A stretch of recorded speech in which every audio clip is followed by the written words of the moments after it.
그때 제자들이 빵을 가져오는 것을 잊어버려 그들이 가진 빵이 배 안에는 한 개밖에 없었다. 예수님께서 그들에게 너희는 주의하여라. 바리사이들의 누룩과 헤로데의 누룩을 조심하여라 하고 분부하셨다. 그러자 제자들은 자기들에게 빵이 없다고 서로 수군거렸다. 예수님께서는 그것을 아시고 그들에게 말씀하셨다. 너희는 어찌하여 빵이 없다고 수군거리느냐? 아직도 이해하지 못하고 깨닫지 못하느냐? 너희 마음이 그렇게도 완고하냐? 너희는 눈이 있어도 보지 못하고 귀가 있어도 듣지 못하느냐? 너희는 기억하지 못하느냐? 내가 빵 5개를 5,000명에게 떼어 주었을 때 빵 조각을 몇 광줄이나 가득 거두었느냐? 그들이 12입니다 하고 대답하였다. 빵 7개를 4,000명에게 떼어 주었을 때에는 빵 조각을 몇 바구니나 가득 거두었느냐? 그들이 7입니다 하고 대답하자 예수님께서 그들에게 말씀하셨다. 너희는 아직도 깨닫지 못하느냐? 주님의 말씀입니다.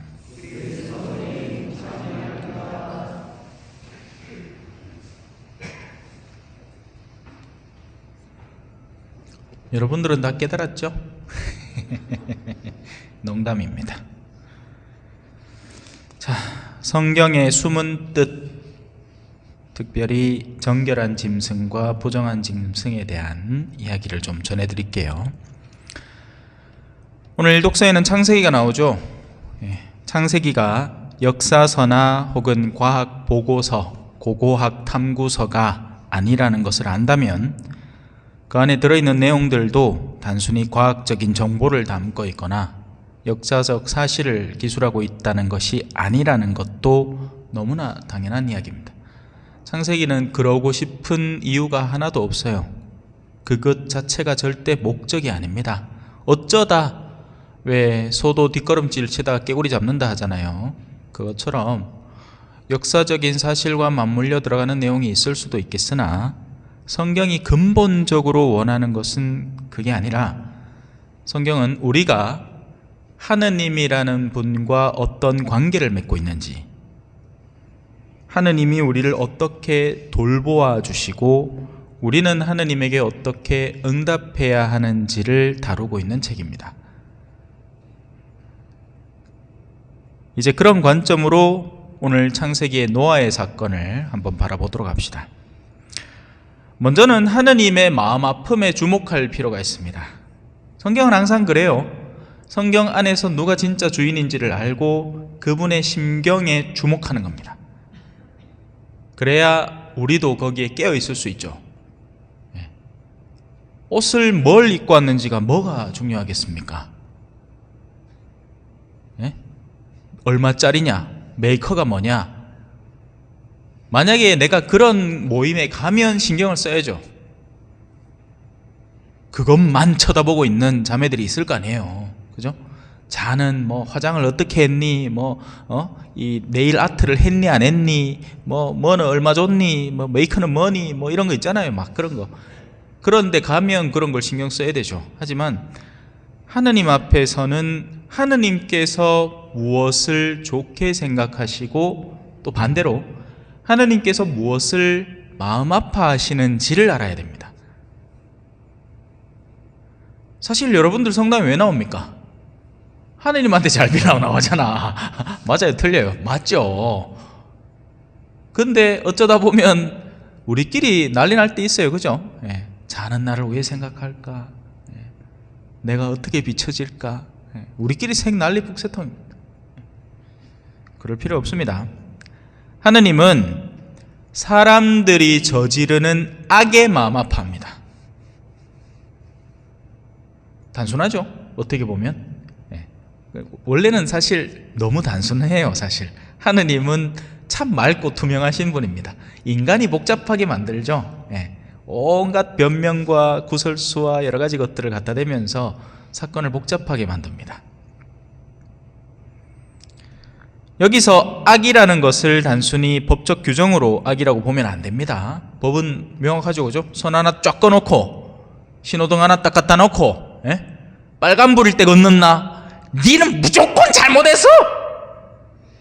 카메라 하나 딱 갖다 놓고, 시속 40km인데 45로 나갔어? 45까지는 봐주더라, 그죠? 예. 그래서 한 10% 정도는 더 해도 됩니다. 왜냐하면 차 속도계 자체가 한 10% 떨어져 있거든요. 그거를 예를 들어 35km로 달리고 있는 걸 40으로 표시를 해요. 그래야지 이제 우리가 그걸 보고, 예? 속도 맞춰갖고 좀 덜 내지, 속도를. 여하튼 법이라는 건 단순하죠. 손을 쫙 꺼놓고 안위가 받기가 이겁니다. 교회도 마찬가지죠. 예. 교회는 원래는 그게 아닌데 살다 보니 그런 시야가 점점 증가했어요. 성당 나왔나 안 나왔나, 주일미사 나왔나 안 나왔나, 평일미사 몇 번 나왔나, 뭐 이런 거. 예. 세상의 판단은 언제나 미흡하고 언제나 그 내면의 본질을 올바로 꿰뚫어 본 적이 없습니다. 지금 뭐 대법원에 난리 나고 우리 매 연일 방송으로 나오고 있죠. 그럼 그 사람들이라고 전부 다 빠삭하게 다 알아서 뭘 하느냐? 아니란 말이에요.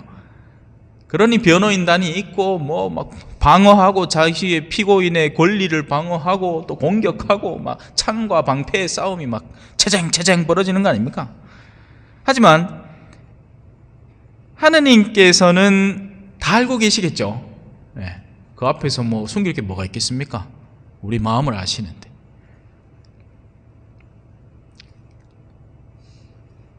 선과 악은 오히려 하느님과의 관계에서 비롯한다라고 해석하시면 됩니다.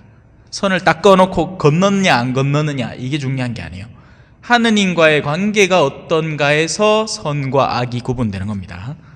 하느님께 가까이 다가서는 모든 행동, 활동, 생각, 말들은 모두 선이 됩니다. 반대로 하느님에게서 멀어지는 것은 악이 되겠죠. 그게 암만 고상해 보이고 멋져 보이고 선해 보인다 할지라도 말이에요. 네. 왜? 옛날에는 이제 주일학교 학생들한테 만화책 많이 사주고 그랬어요. 그런데 보면 막 어떤 신부님, 꼴꼴한 신부님 있습니다. 막 동네 사람들과 이장하고 맨날 싸우는 신부님 한 명 있었어. 겉으로 보면 정말 나쁜 사람 같죠. 입도 험하고 하는 짓도 험하고 막 사제의 모습도 제대로 안 보이는 것 같고, 근데 진짜 자신의 신자들을 사랑해서 어둠에서 그들을 구해내고 선을 올바로 실행하기 위해서 강단이 필요했던 사람인데 겉으로 비춰지는 모습은 거친 겁니다. 마치 국밥집 할매와 비슷한 기라. 아유, 이 썩을 놈이 이제 와서 하면서 괜히 막 옆불떼기 갖고 국밥 하나 더 주고 막 고기 한 줌 더 집어 넣어주고 막 정말 염려하는 거예요. 자기 집에 누가 오는지, 그 친구가 밥을 제대로 먹고 있는지, 한동안 뜸한 거는 또 가정사에 무슨 문제가 있는 건 아닌지 바삭하게 알고 다 염려해 주는 겁니다. 오히려 반대로 혀에다가 막 꿀 발라놓은 사람 있죠. 막 어머 우리 자매님 오늘따라 복장이 너무 이쁘다 하는데 속은 시커먼 기야. 예. 겉으로는 온갖 사탕 발림의 말을 통해서 상대를 기분 좋게 해주지만 내면 속에는 어둠이 가득 차서 그를 공격하고 싶고 무너뜨리고 싶은 겁니다. 그에게서 비밀을 캐내서 언젠가 내가 그걸 써먹어서 저 사람을 망가뜨리고 싶은 거예요. 근데 겉으로는 어때? 엄청 선해 보이고 착해 보이고 순해 보이.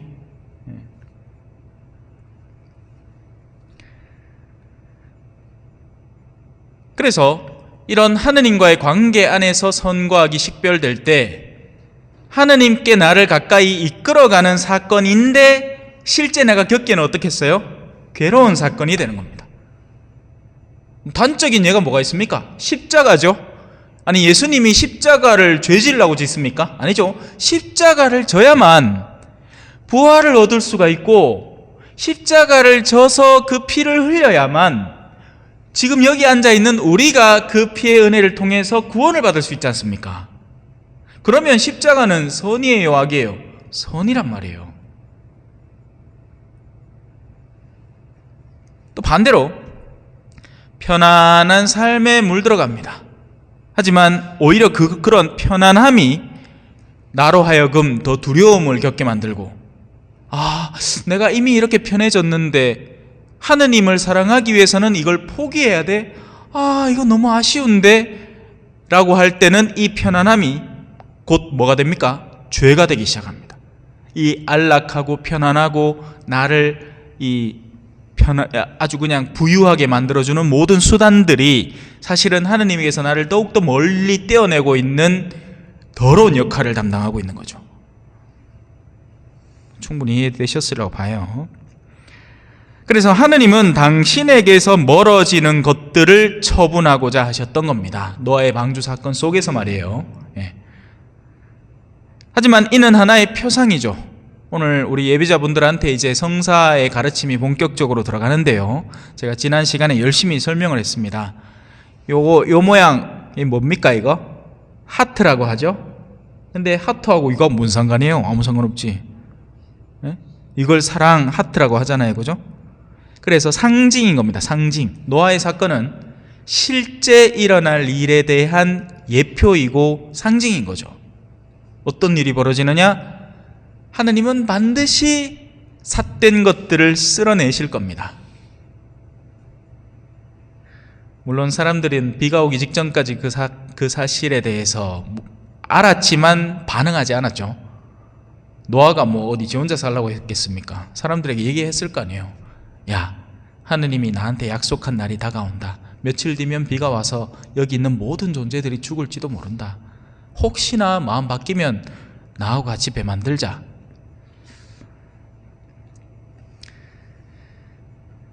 훗날 하느님은 종말이라는 사건을 통해서 이 일을 반드시 완수하실 겁니다. 그리고 제가 누누이 말씀드리지만 종말에는 공적인 종말과 사적인 종말이 있죠. 공심판과 사심판이 있습니다. 공심판은 아무도 몰라요. 아들도 몰라요. 아버지만 압니다. 하지만 사심판은 알죠. 여러분 각자의 죽음이 사심판입니다. 오늘도 2명 위령 미사 드리고 있대요. 또 어제도 한 분 돌아가셨다고 또 연령회장님 저한테 언지를 해주시대. 사람 언제 죽을지 어떻게 합니까? 그죠? 오겐키 데스까? 이 영화 아시나 모르겠다. 우리 어르신들 옛날에 그 영화의 주인공 죽었다 하죠. 나카야마 미혼가. 아직 젊을 낀데.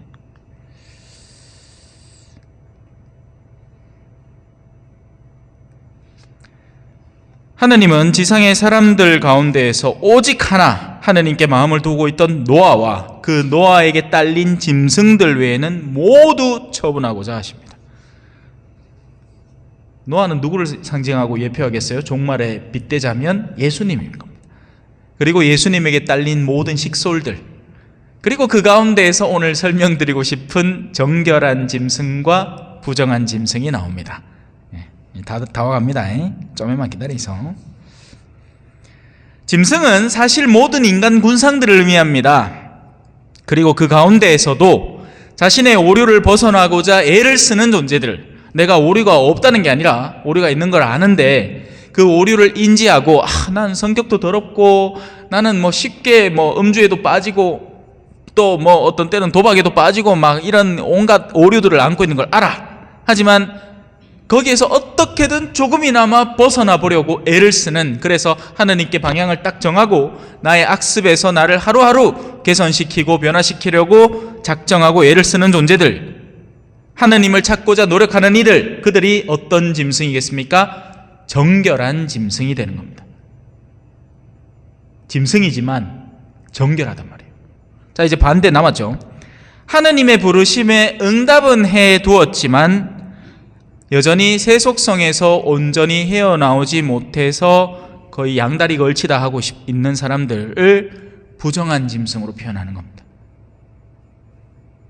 물론 재밌는 게 있죠. 정결한 짐승은 7쌍씩 완전수 충만히 데려갑니다.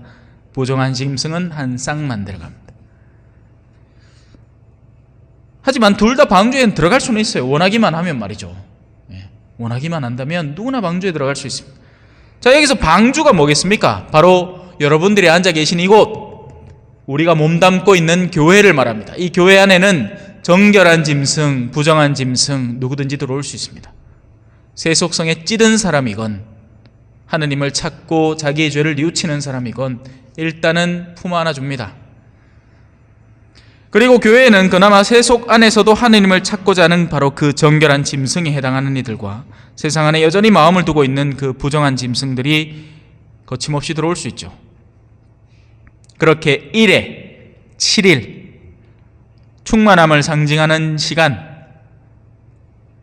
종말이 언제 올지 모르지만, 참외가 언제 익을지 모르지만 다 익은 거겠죠? 너무 무식한 말인가? 예? 당연한 말 아니에요? 종말이 언제 올지 모르지만 인간의, 하느님께서 바라보시는 인간의 충만함이 완전히 채워지는 날, 그게 선이건 악이건, 그때 이미 예수님은 한번 오셨고 그리고 마지막 때가 다가오게 될 겁니다. 하지만 공심판은 언젠지 모르는 게 그건 그냥 차치해 두기로 하고, 일단 우리 발 앞에 떨어진 불은 꺼야죠. 사심판을 준비해야죠. 내 생이 마무리되고 나서 나는 손에 어떤 하느님 앞에 내어놓을 자랑스러운 상급을 들고 갈지, 이 정도는 적어도 염두에 두고 준비는 하고 가야 되지 않겠습니까? 알고 있었다면, 시험 문제 알고 있는데 준비 안 하고 가갖고 시험 다 틀리고 그러면 벌을 얼마나 많이 받겠단 말이야. 몰랐으면 차라리 매를 덜 맞는다 하였긴 해. 우리는 다 배우고 다 안다 하에. 하느님 앞에 어떤 모습으로 나아가야 되는지 아직도 모른다 하면 그건 여러분들 탓입니다. 이래도 모르겠느냐, 그죠? 예수님이 하도 답답해가, 아니 이래도 야 5,000명 먹었을 때 몇 광줄 남더노? 12광줄이요. 그래? 그러면 빵 조각, 빵 5개 5,000명 줬어요. 빵 7개를 4,000명한테 줬을 때는 얼마 남더노? 7광줄이요. 아직도 모르겠나? 지금도 사실 마찬가지죠. 모르겠죠. 알마 그죠? 알마 다를 수밖에 없습니다. 알만 태도와 실행이 반드시 달라집니다. 자, 결국 7일이라는 충만함을 상징하는 시간이 지나자 지상의 생명의 죽음을 상징하는 비가 내리기 시작합니다. 설마 오늘 일이야 라고 지상 사람들은 생각하고 있었겠죠. 하지만 노아는 하느님의 뜻을 충실히 따르고 있었으니 이제 뜻하는 시간이 다가왔군요 라고 알고 있을 겁니다. 이건 여담인데요, 하느님을 성실히 따르는 사람들은 흔히 자신이 언제 생을 마감할지에 대한 예견도 받게 됩니다. 감을 잡아요. 모르는 사람들은 바락바락 고집 피우다가 어느 날 뜻하지도 않은 시간에 훅 떠나버립니다. 갑자기 죽으면 좋을 것 같죠? 그게 가장 무서운 일이에요. 준비도 안 했는데. 우리는 세례 때 바로 이 죽음의 물을 거쳐왔습니다. 오늘 배울 성사 부분이 세례 성사예요. 그래서 물은 생명을 상징하기도 하고 죽음을 상징하기도 하는 굉장히 독특한 상징물이죠. 복음은 이런 내적 사정을 가르치고자 하고 영적인 사정을 설명하려고 애를 쓰고 있는 예수님을 앞에 두고 여전히 무슨 말씀을 하시는지 못 알아듣고 지상의 걱정이나 하는 제자들을 묘사합니다. 야, 누룩 빵 빵 그때 안 가져왔다. 빵 가져와야 돼. 예수님 지금 빵 미기 드려야 되는데 예수님 오늘 저 식당 대접해 갖고 어디 뭐 사줄고 라라코스트 사줘야 되고, 저 가보자 갖고 스테이크 썰어야 되고, 또 뭐 사주면 되겠노? 저 성주 다모아 갈비탕 저거 사주고 새불고기 사드려야 되는데 그거 안 사줬다. 와, 내가 여러분 영혼을 항상 배불리십시오 이래 얘기했디만은, 아이고 우리 신부님 배고픈갑다 하고 앉았는 기라.